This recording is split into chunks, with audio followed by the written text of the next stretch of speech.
सरकार से मान्यता प्राप्त होनी चाहिए। अब जो भी यूनियन यहाँ पर चुनाव करा रही हैं उनका किसी भी राष्ट्रीय यूनियन से एफिलिएशन नहीं है, तो वो 3 यूनियन जो काम कर रही हैं उनके पास किसी प्रकार की कोई मान्यता नहीं है। दोस्तों, जैसा कि आप सभी को मालूम है, देहरादून नगर निगम में कर्मचारी यूनियन के चुनाव चल रहे हैं। बीते 10 वर्ष से चुनाव नहीं हुए थे, जिसको लेकर यूनियन के कर्मचारियों में काफ़ी रोष था। अभी चुनाव संपन्न होने जा रहे हैं आगामी 29 तारीख को और हमारे साथ इस समय मौजूद हैं अजय बन्नू जी, देवभूमि निकाय संयुक्त कर्मचारी महासंघ के प्रदेश अध्यक्ष हैं। क्या खामियां हैं इन चुनाव में, कहां पर कमी है, इस मुद्दे को बहुत प्रमुखता के साथ अजय बन्नू जी ने उठाया है। क्या कहना है इनका इस बारे में, और जो तकनीकी इन्होंने पहलू हमें बताया है उसको लेकर हम नगर आयुक्त से भी बात करेंगे। अजय बन्नू जी, क्या कहना है आपका इस बारे में? धन्यवाद विवेक जी, आपके चैनल का पहले तो। और जो ये चुनाव चल रहा है देहरादून के अंदर नगर निकाय में, जिसमें जो है सफाई कर्मचारी यूनियनें जो काम कर रही हैं, सबसे पहले मैं आपको बताना चाहता हूं कि जो भी चुनाव होता है संगठन का, वह संगठन सबसे पहले सरकार से मान्यता प्राप्त होनी चाहिए, ट्रेड यूनियन एक्ट के हिसाब से 1962 के हिसाब से। और जब भी कोई चुनाव होता है या कोई संस्था बनती है जी, तो उस संस्था को बनने के बाद जो है सबसे पहले राष्ट्रीय यूनियन जो होती हैं, जैसे प्रदेश के अंदर इस समय जो यूनियन काम कर रही है पूरे देश के अंदर, जिसे कहते हैं BMS, भारतीय मजदूर संघ, आपको उससे मान्यता लेनी पड़ेगी या इंटेक्स से मान्यता लेनी पड़ेगी, या राष्ट्रीय सफाई मजदूर कांग्रेस जो बूटा सिंह की जो वो है यूनियन, आपको पहले जो भी आपको काम करना है राष्ट्रीय यूनियनों से आपको एफिलिएशन लेना पड़ेगा। अब जो भी यूनियन यहाँ पर चुनाव करा रही हैं उनका किसी भी राष्ट्रीय यूनियन से एफिलिएशन नहीं है। ये कैसे कंफर्म होगा कि उनका किसी राष्ट्रीय यूनियन से एफिलिएशन नहीं है? क्या कंफर्म है आपको इस बात का? देखिए, ऐसा ना, मेरे को इसलिए कंफर्म है कि मैं खुद प्रदेश के अंदर काम कर रहा हूँ और पूरे उत्तराखंड के अंदर जो देवभूमि निकाय संयुक्त कर्मचारी संघ है जिसको हम लोग चला रहे हैं, उसको जो है मान्यता जो है देवभूमि को भारतीय मजदूर संघ ने दिया है, क्योंकि एक ही संघ ऐसा है जिसने मान्यता सफाई कर्मचारी यूनियन को दी है। अब जब उन्होंने हमें मान्यता दी है तो जाहिर सी बात है अन्य यूनियनों को नहीं मिली है, तो वो 3 यूनियन जो काम कर रही हैं उनके पास किसी प्रकार की कोई मान्यता नहीं है। जैसे कि मैंने सुना है, जैसे वहाँ पर स्वच्छकार कर्मचारी महासंघ है, बड़ा पुराना संघ है, उनको किसी भी यूनियन से मान्यता नहीं है, जबकि सबसे पहले जो ट्रेड यूनियन कहता है, हमने आपको पत्र दिया, आप इसमें देख लीजिए। जी बिल्कुल। हाँ, श्रम आयुक्त ने स्पष्ट किया है उक्त संबद्धा एफिलिएशन के परिवर्तन की तिथि संख्या अब जिस संघ फेडरेशन महासंघ से संबंध है। हाँ जी, ऐसा ना, जब तक संबंध नहीं होगा तो आपकी यूनियन, तो आपने वो तो ले लिया रजिस्ट्रेशन नंबर, लेकिन आपको कार्य करने की किसी प्रकार की अथॉरिटी नहीं है, आपको श्रम विभाग को बताना पड़ेगा। जिस तरह से अजय जी आपने प्रश्न उठाया है, तो क्या ये माना जा सकता है कि ये चुनाव निरस्त होने की तरफ भी जा सकते हैं? बिल्कुल जा सकते हैं। अगर नगर आयुक्त चाहें तो नगर आयुक्त इसमें जांच करें कि जो यूनियनें काम कर रही हैं प्रदेश के अंदर, अगर श्रम विभाग से उनको केवल रजिस्ट्रेशन मिला है, रजिस्ट्रेशन मिलने के बाद उन लोगों ने संबद्धता नहीं ली है राष्ट्रीय यूनियनों से, तो ये जो है चुनाव निरस्त हो सकते हैं। देखिए, जिस प्रकार अजय जी ने यहाँ पर आरोप लगाया है संबद्धता के कि एफिलिएशन नहीं है इन यूनियनों का जो चुनाव में भाग ले रही हैं, ये बहुत गंभीर विषय है और कहीं ना कहीं इसमें कौन दोषी है इसका आपको तय करना है। ये जनता तय करेगी, संबंधित कर्मचारी यूनियन तय करेगी, संबंधित विभाग तय करेगा। इस पूरे मामले को लेकर हम नगर आयुक्त देहरादून से बात करेंगे और उनका पक्ष जानने की कोशिश करेंगे कि इस मामले में कितनी सच्चाई है और क्या कार्रवाई इसमें आगे होने वाली है। इस बात को लेकर हम अन्य जो यूनियन चुनाव में उतरी हैं उनसे भी बात करेंगे, उनका भी हम पक्ष रखेंगे। ऐसा ना, दूसरी चीज़ ये है, मैं आपको बताना चाहता हूँ विवेक जी, जो संघ होते हैं ट्रेड यूनियन एक्ट में जी, आपको सबसे पहले मेंबरशिप फार्म भरना बहुत ज़रूरी है। जितने कर्मचारी उसमें चुनाव में भागीदारी है, उन्होंने किस संघ की मान्यता ली है और किससे उन्होंने मेंबरशिप फार्म भी भरवाया है।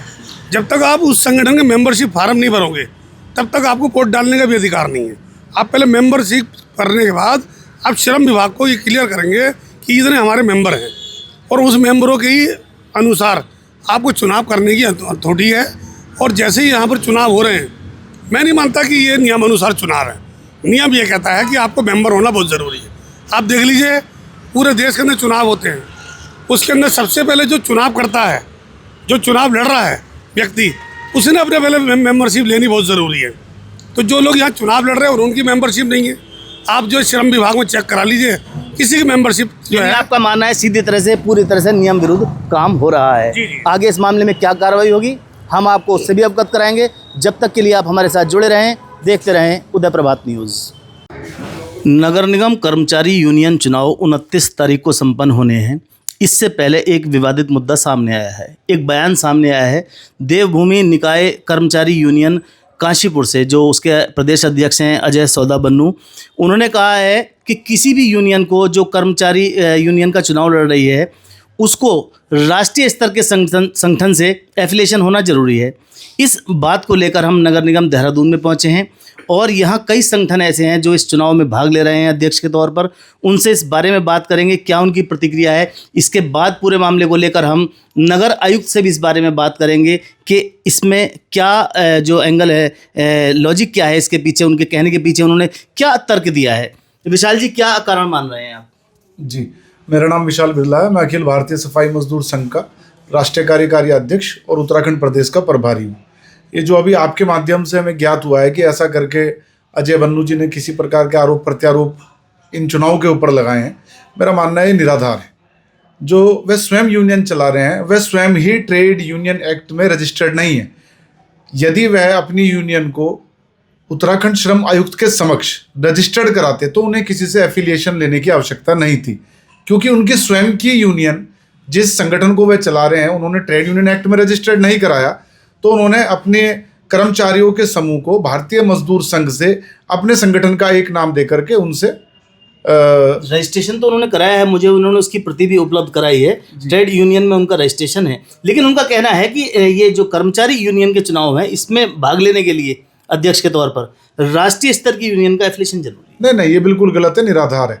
ट्रेड यूनियन एक्ट में किसी को भी अधिकार है अपने विभागीय स्तर के कर्मचारी चुनाव में प्रतिभाग कर सकता है। दूसरी बात, जैसा मैं समझता हूँ, अभी हम जो हमारे यहाँ विधानसभा लोकसभा के चुनाव होते हैं और हम सब देखते हैं उसको, कोई राजनीतिक पार्टी अगर अपना चुनाव चिन्ह, अपना टिकट देती है, जैसे भाजपा अगर कमल का फूल दे रही है तो वो अपना एक सहमति पत्र, अनुमति पत्र देगी। इसी प्रकार से अगर यहाँ पर अलग अलग यूनियन अपने अपने लोगों के साथ अपनी अपनी यूनियन के माध्यम से प्रत्याशियों को वो देती इस तरह के सहमति पत्र, तब तो ये बात का लॉजिक समझ में आता। लेकिन समस्त कर्मचारी स्तर से ही ट्रेड यूनियन एक्ट के अंतर्गत चुनाव लड़ रहे हैं, तो इसमें ऐसी आवश्यकता है नहीं। ठीक है, राजेश जी क्या कहेंगे आप इस बारे में? सर, इस बारे में एक्ट के बारे में ज़्यादा तो मैं नहीं जानता, पर हमारे निगम की जहाँ तक सवाल है कि जितने भी बार चुनाव हुए हैं, जो सफाई कर्मचारी परमानेंट होता है यहाँ पे वही चुनाव लड़ता है। और रही ये यूनियन की बात, तो हम जैसे कि बिरला जी हैं, बहुत अच्छा काम कर रहे हैं, तो हमने इनकी यूनियन को जो है लिया, इनसे बात करी, तो यही है। क्या कहना है जपाल जी आपका इस बारे में? अधिकांश बात जो है अभी जैसा कि विशाल बिरला जी ने बताया, यहाँ तो हमेशा से इसी तरीके से चुनाव होते आए हैं और जो यूनियन संगठन है वो उत्तराखंड से भी रजिस्टर्ड है। जरूरी नहीं कि उसको नेशनल में जाके वो कराना है कि उसको जो है वहाँ जाके मंजूरी लेनी है तो तभी वो चुनाव में, ऐसा कुछ नहीं है, ऐसा नहीं है, कुछ नहीं है, ऐसा कोई बायोलॉजी नहीं है, किसी प्रकार का कोई वो नहीं है। ये तो एक मनगढ़ंत बात वाली है सारी, और कुछ नहीं है। और इसमें क्या है कि अभी पिछली बार भी जो चुनाव हुए थे, जो संगठन ट्रेड यूनियन जो संगठन है वो यहाँ उत्तराखंड में से जो एफिलिएटेड है, जो रजिस्टर्ड है, वो उसमें प्रतिभाग करते हैं और हमेशा से ऐसे ही होता आया है। अब उन्होंने ये बात किस उससे कही है कि अब वो तो वही जाने, फिर बाकी ऐसा कुछ नहीं है। हम लोग भी करीब 30 साल से इस संगठन को चला रहे हैं। अपना अखिल भारतीय सफाई मजदूर संघ का मैं संरक्षक हूँ और बहुत अच्छा संगठन चल रहा है, राष्ट्रीय लेवल का संगठन है। उसी संगठन के माध्यम से हमारे दोनों कैंडिडेट इस चुनाव में उतरे हुए हैं। हमारे अध्यक्ष पद पर श्री राजेश कुमार निक्कू जी हैं, जिनका चुनाव चिन्ह शेर है, और दूसरे सचिव पद पे जो हमारे धीरज भारती हैं और उनका चुनाव चिन्ह उगता सूरज है। और इन लोगों का कार्यकाल अभी यहाँ नगर निगम में अध्यक्ष महामंत्री का 9.5 साल रहा है। अरे 9.5 साल में हमारे जो परमानेंट कर्मचारियों के इतने काम हुए हैं कि परमानेंट कर्मचारी को ये आवश्यकता ही नहीं पड़ी कि हम लोगों को चुनाव कराया जाए। देखिए, सिर्फ उन लोगों को दिक्कत है थोड़ी सी कि जो इस चुनाव से बाहर रहे उनको थोड़ी सी प्रॉब्लम होती है कि भाई चुनाव क्यों नहीं हो रहे हैं, क्यों नहीं हो रहे हैं। नहीं तो सफाई कर्मचारियों ने जो इसमें प्रतिभाग करते हैं, जो वोट डालने का जिनको अधिकार है, उन्होंने कभी नहीं कहा। देखिए, इस तकनीकी बिंदु को सिरे से नकार दिया गया है। हाँ। और इस बारे में हम नगर आयुक्त से भी बात करेंगे कि उनका क्या कहना है।